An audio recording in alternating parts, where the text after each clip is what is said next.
Hi, my name is Villegas. I am a sophomore in American College, and I'll be presenting on my essay project, which has to do with indigenous languages and their representation in media.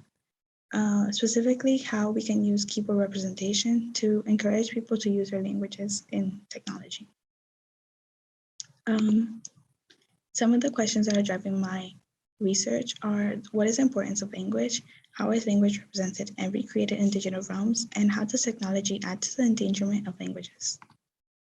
My SIP proposal is creating an indigenous language orthographical keyboard to incorporate indigenous languages into technology in order for them to communicate with others.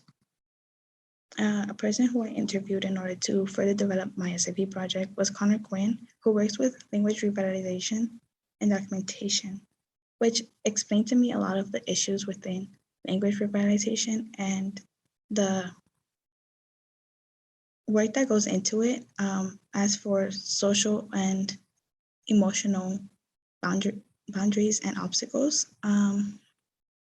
Because of the trauma there is for using indigenous languages, people and the new generation tend not to use it out of fear of being attacked and being seen as other.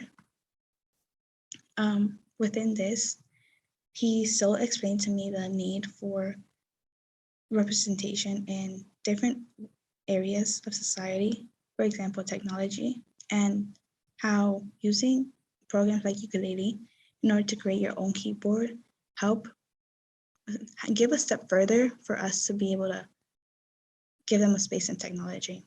But the development of orthography in indigenous languages is an obstacle, as a lot of indigenous languages have different dialects and don't actually have an orthography because it's a spoken language.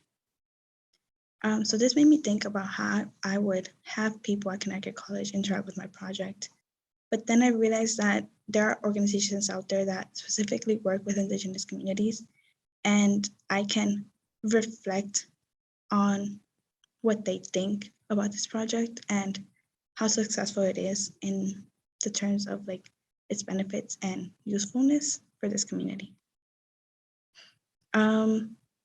In terms of communicating with others, the younger generation tends to use a lot of technology in order to understand their role in society as well as communication.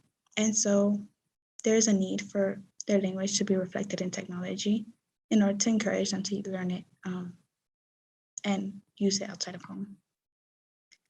Keyboard mapping is something that I had to look into in order to understand and create this keyboard for indigenous languages. Specifically, if I wanted to create a mobile app or a mobile keyboard, how I would do so. Something that I had to really look into was how fonts and typefaces can alter the way specific characters look, because we tend to use a lot of the Latin alphabet for our languages like Spanish and English. We take advantage of and don't see the problem with different typefaces because a lot of it is legible. However, indigenous languages have characters that can be altered due to these typefaces and fonts. For example, here you will see that the character totally changed and it's no longer legible as it needs to be. So that's something to consider.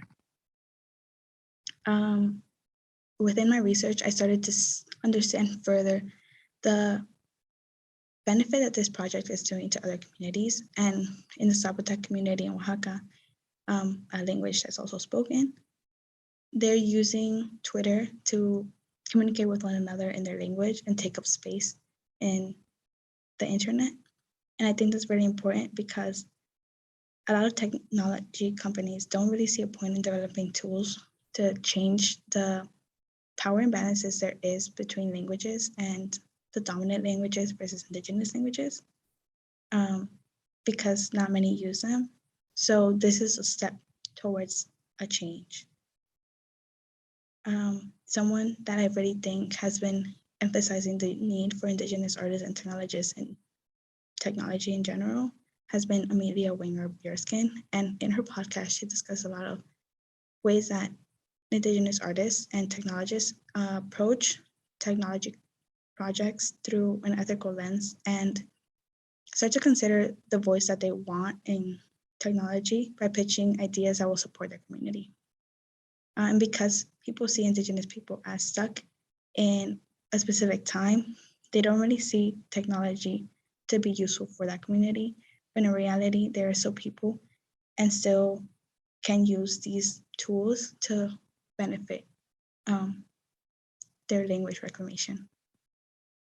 And so I think Amelia has done a great job in explaining how the different roles that she's taken has helped her get to the point where she is in emphasizing her community and culture and technology and through different artistic ways.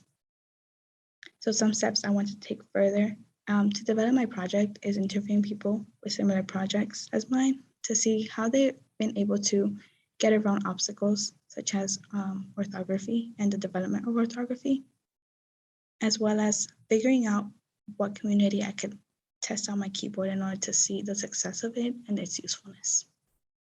But that is all, and thank you for listening to my project.